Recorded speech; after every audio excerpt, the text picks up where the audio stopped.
quiet summer morning had just begun in the heart of the forest. The sun was just rising behind the trees, and the scent of damp earth hung in the air. But beneath the shade of the tall trees, narrow, cunning eyes were gleaming, a sly fox, moving quietly and silently through the thicket in search of a fresh meal. Suddenly, he heard a faint, trembling cheep coming from high up in a tall tree.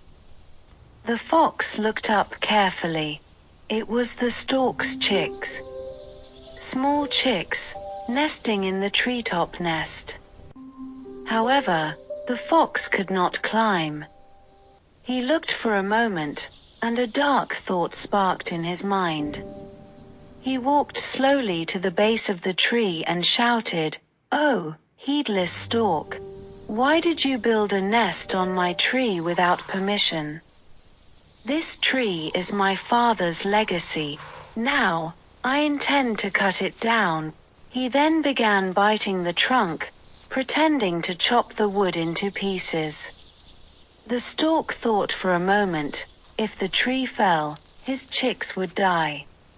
At that moment, the stork's wings trembled with fear, and he pleaded, "Do not cut the tree.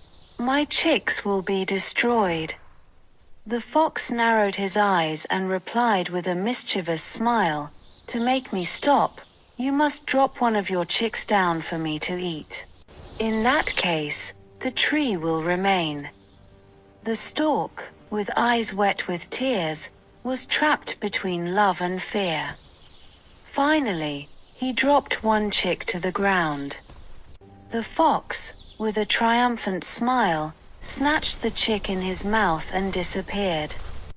Days passed. The fox grew hungry again and went to the stork's nest. With the same deceitful tone, he declared, "It is time to cut down the tree. All of your remaining chicks must fall."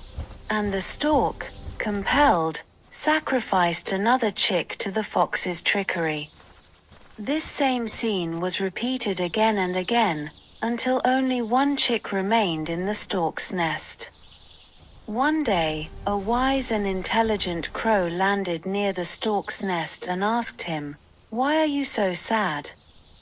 The stork, in a sorrowful voice, recounted the story of the fox's deception.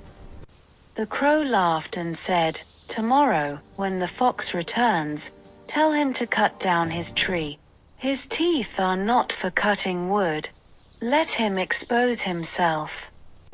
The next morning, the fox arrived as usual and shouted, "Give me your chicks, or I will cut down the tree." But this time, the stork calmly replied, "The tree is yours. You may cut it down."